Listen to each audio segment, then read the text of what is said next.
Hello, namaskar, namaskara, namaskaram, namaskar. My name is Pooja Dwivedi. Welcome to my class, The Daily Current Affairs.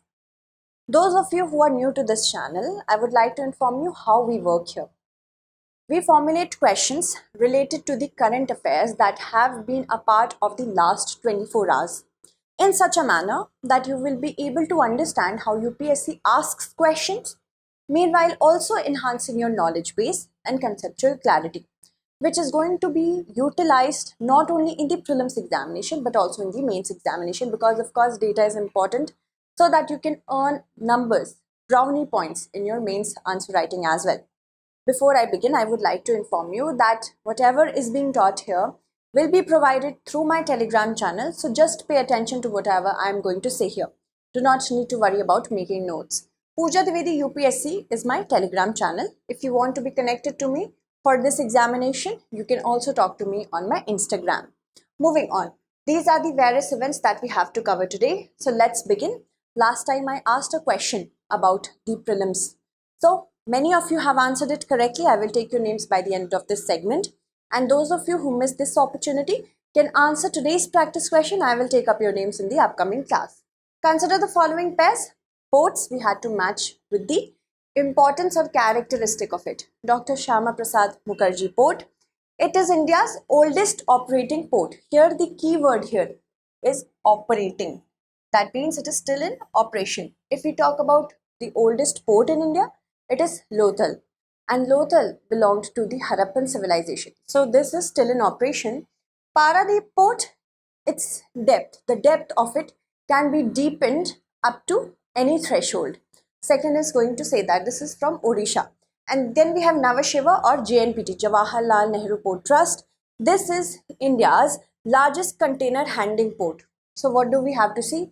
We had to see that how many statements given above, how many pairs given above is or are correct. See, Dr. Shyama Prasad Mukherjee Port, erstwhile known as Kolkata Port, it came under the administration of the government in 1870.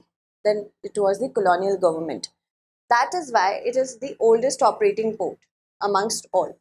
Okay, and it was renamed later on as Dr. Shyama Prasad Mukherjee Port. Then we have Paradip Port.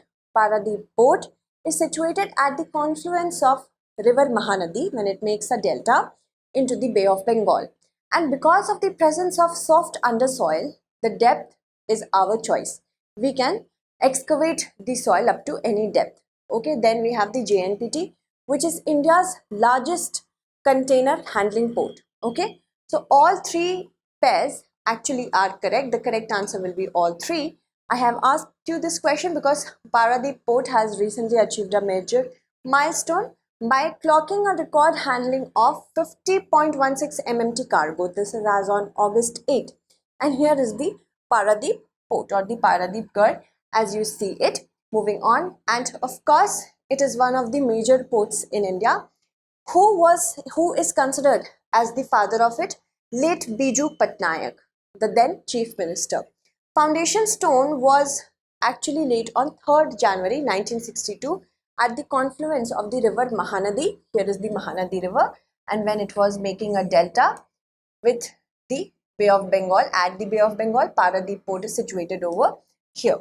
Okay. Also, Paradip Port was the 8th major port of India as on 18th April 1966. The first major port in East Coast, commissioned after independence. So these are the many features. Then we of course have the Kolkata port and the JNPT. These are the also important other ports of India. And as you see, we have the Lothal, port of Lothal in Gujarat. This is the oldest port in India, not in operation anymore. It is a part of the Harappan civilization. With respect to the production linked incentive scheme, consider the following statements. It was launched for the first time in the year 2021. It covers 21 sectors. Due to the scheme, there has been a significant reduction in imports of raw materials in the pharma sector. So what we have to see? We have to see how many of the statements given above is or are correct. 3 schemes were approved in the year 2020 as PLIs, but proper launching was only accepted in the year 2021 for 14 sectors, and still there are 14 sectors, not 21 sectors. So first statement is correct. Second is not correct. Due to the scheme, there has been a reduction in the import of raw materials for pharma industry, but not enough. We are still highly dependent on China for critical pharma products such as paracetamol, ibuprofen, vitamin B12. So still we have a long way to go. Production linked incentive scheme actually incentivizes on an incremental basis those sectors in which manufacturing capacity potential is a lot. It is a part of the Atmanirbhar Bharat Abhiyan only. So first correct, second incorrect, third is correct. 1 and 2, 1 and 3 will be the correct answer, 2 only will be the correct answer. The government has disbursed 2,900 crore rupees till March this year under the production linked incentive scheme, and it is going to disburse about 13,000 crore more to the eligible firms. It was launched in 2021, although 3 schemes were approved under the PLI back in 2020, but proper launching for the 14 sectors is considered from 2021 onwards. Telecommunication, white goods, textiles, manufacturing of medical services, automobiles, drones, pharma. These are the myriad sectors which are covered under it. Also, then in 2021, it had an outlay of 1.97 lakh crore rupees. Moving on. Minimum production in India we have to achieve as a result of PLI scheme. It is going to be done in the next 5 years when it comes to 500 billion US dollars. This is the aim. Since 2021, we are aiming for this. To make domestic manufacturers globally competitive and our products also globally competitive, and offer companies incentive on incremental sales from products manufactured in India. As high your sales will be for the products manufactured in India, those kind of incremental incentives will be given. Specifically, it is designed to boost domestic manufacturing for sunrise and strategic sectors, to curb cheaper imports so that our market is not a market, our India is not a market for other countries such as India, such as China. Then reduce import bills, improve cost competitiveness and globally domestically manufactured goods, also enhance domestic capacity and exports. Next, consider the following pairs.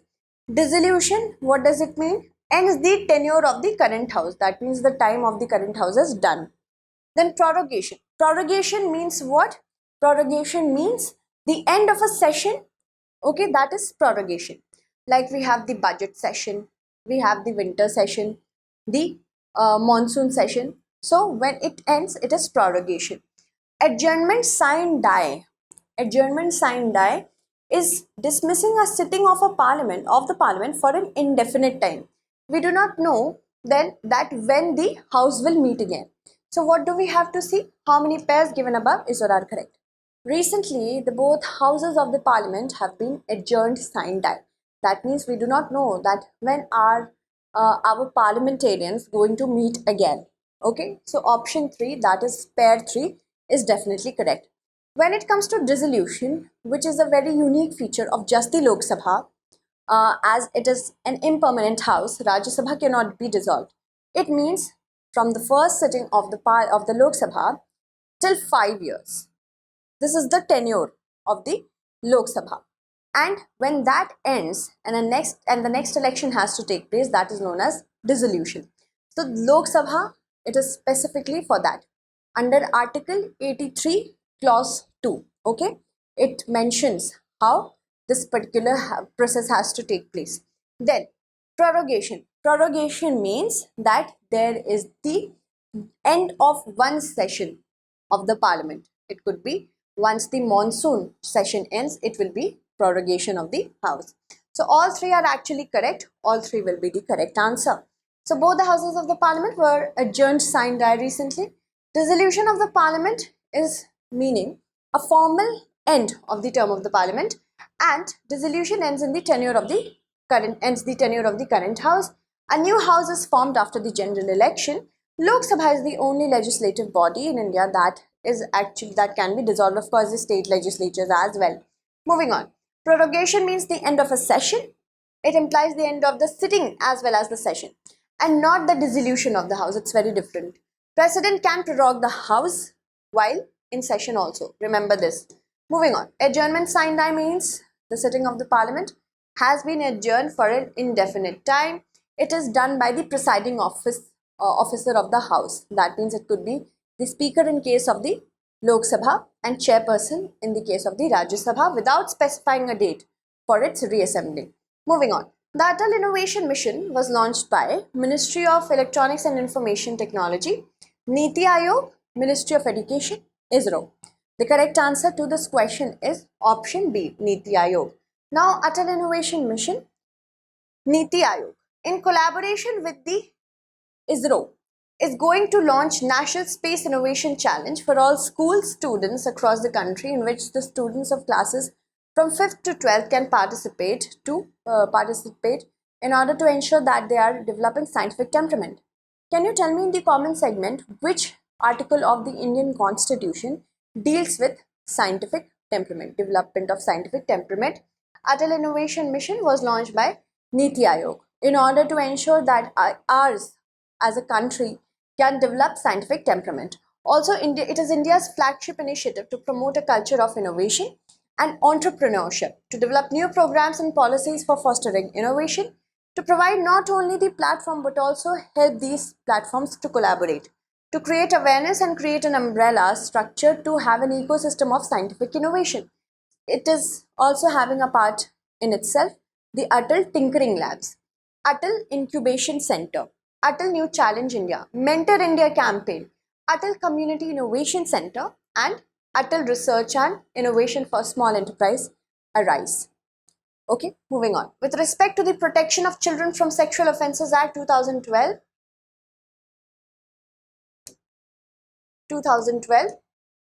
which of the statement is not correct? First, it's a gender neutral act. Second, it doesn't recognize the intent to commit an offence. It provides for the evidence of the child to be recorded within a period of 30 days. It is only applicable to child survivors and adult offenders. Okay, so for this to be answered, you must know what is gender neutrality. That means the victim, the child specifically, can be either a boy or a girl. And the adult offender who is committing the offence, sexually abusing the child, could be either a man or a woman. And that makes this particular act a gender neutral act. So first is correct. It doesn't recognize the intent to commit an offence. It provides for the evidence, and this. Option C is also correct. It provides for the evidence of the child to be recorded within a period of 30 days so that fast track process can take place and the child does not have to go through mental pressure all the time. It is only applicable to child survivors and adult offenders. Yes. When there is a child offender and an adult victim or a survivor, then the Juvenile Justice Act will come into being. Okay, remember that. One more, I think viewer asked me that in case a minor has been raped by another minor, then also the Juvenile Justice Act will come into being. Okay, so D is correct, first is correct, C is also correct, B is incorrect, because not only the offense, not only the act, but if any offender wants to sexually abuse a child, the intent is to abuse sexually. And even if the act is unsuccessful, if the person hasn't been able to abuse the child, but the intent was to, then if that gets proven, then also the perpetrator can be punished. So option B is the incorrect one here. That makes it to be the correct answer. A total of 758 fast-track special courts and 412 exclusive POCSO courts have been established across 29 states and Union Territories of India. The Department of Justice started a centrally sponsored scheme in October 2019 in order to set up a total of 1023 fast-track special courts across the country so that children can move on. Proper punishment can be given for such aggravated crimes. Act is gender neutral, and what is it? It is victim centric, as in it ensures that the most important thing is the child's emotional welfare, physical welfare, mental welfare. Child is any person who is below the age of 18 years. It also defines different forms of sexual abuse. It can go from penetrative to non-penetrative. Sexual harassment and pornography deems a sexual assault to be aggravated under certain circumstances. Here, what kind of crimes can be aggravated? If the perpetrator or the offender is having a place of authority. It could be a member of the family, it could be a doctor, it could be a teacher. That makes this crime aggravated in nature. People who traffic children for sexual purposes are also covered under it. The POCSO Act is only applicable to child survivors and adult offenders. In case two children have sexual relation, or in case a child perpetrates a sexual offense on an adult, then the Juvenile Justice Act will come into existence. Next, consider the following: Doksuri, Dora, Khanun, Santa Ana. How many of the above are not in occurrence in the Pacific Ocean? These are either typhoons, hurricanes, tropical cyclones as they are called by their region. Doksuri recently occurred in China, Taiwan, many areas in Philippines as well. So Doksuri occurred in Pacific. Dora is still occurring in the Pacific region. It is causing wildfires in Hawaii. Khanun has aggravated the situation in Korea, South Korea, Russia, Japan. So Khanun is also from Pacific. And then we have Santa Ana. It was in the Atlantic Ocean. So Pacific is with respect to Doksuri, Dora and Khanun. That is 1, 2, 3. 3 only will be the correct answer. Doksuri is the most powerful typhoon to make a landfall in China. And the closest and most powerful storm pass near Beijing was Rita in 1972. And as you can see, this was the trajectory. Here is Taiwan, here is China of Doksuri. It wreaked havoc in Philippines, China and Taiwan. Then we have Khanun. It was the 13th named storm of the 2023 Pacific typhoon season. It recently made a landfall in Japan, and when that happened, other regions also got impacted, and Russia is also seeing the impact of it. Then we have Hurricane Dora. It became Typhoon Dora when it crossed the international date line into the Western Pacific late Friday. Here is Typhoon Dora. Okay, it is also creating many wildfires, specifically in Hawaii. With respect to the Bhartiya Nagrik Suraksha Sanhita 2023, consider the following statements. A police officer cannot be permitted to use handcuffs while arresting a person if he is a habitual repeat offender. That means he has become a serial offender, continues and keeps on doing criminal activities, who escaped from custody. Section 35 says no person can be arrested without prior permission of an officer not below the rank of a deputy SP in case where the offence is punishable with less than 3 years. Okay. Next, to prosecute a public servant, no sanction is required in cases including sexual offences amongst others. So what do we have to see? How many of the statements given above is or are correct? See, recently the Bhartiya Sanhita 2023, it is going to replace the IPC. Similarly, Bhartiya Nagrik Suraksha Sanhita is going to replace the Code of Criminal Procedure or CRPC, and the Bhartiya Suraksha Sanhita, it is going to replace the Indian Evidence Act, and we needed such overhauls. I have also covered the Bhartiya Nyaya Sanhita in detail. You can watch that as well. A police officer actually may be permitted to use handcuffs when arresting a habitual offender who has escaped from custody. So first statement is incorrect because here it is written cannot be. If you do not read anything carefully, you can easily fall into such traps of the UPSC examination. UPSC wants to fail you. It knows how to play psychological games from you. It is going to exploit your insecurity. That insecurity is what? Insecurity of not revising anything or not reading anything into depth. So that is why it is important for you to read something in depth whenever you are picking that article, specifically important from the perspective of this examination, and making sure that you revise it. Section 35 says that no person can be arrested without prior permission of the Deputy SP, and who, of course, here the punishment should be less than 3 years. So this is full of fact. Section 35 is very important. That is why we have covered it. So section 35 here is correct. To prosecute a public servant who is charged or who is alleged to have committed a sexual offence or trafficking, etc., no government sanction is required. Other than this, certain offences, government sanction is required. First is incorrect, second is correct, third is also correct. How many are correct? 2 only will be the correct answer. I have already told you this. And use of handcuffs. A police officer may be permitted to use handcuffs when they are arresting a person who is an habitual offender who has escaped from custody, first instance, or has committed an organized crime, that means is a part of a bigger criminal nexus, and terrorist act, drug related crime, illegal possession of arms, murder, rape, acid attack, counterfeit currency, human trafficking, sexual offences against children, or offences against the state. Then we have sanctions to prosecute. I have already told you that a decision for prosecution under sexual offences and trafficking, no sanction is required. But a decision to grant or reject sanction to prosecute a public servant must be reached by the government within 120 days of receiving a request for certain offences. Alright, now we have launched our batches from 11th of August, the P2I ones. If you haven't taken admission as of yet, a good news for you, we have been giving proper discount till 15th of August. And this is the Azadi Ka Amrit Mahotsav gift to you. So whatever batch you're choosing, English or Hindi, the P2I, that means it will complete everything, prelims, mains and interview. You will use the code PDLIVE to make sure that you get this for 26,999. Similarly, for optional subjects, apart from Hindi Sahitya, which is available only in Hindi, other optional subjects are also available and you can choose any one of them, and of course according to your needs.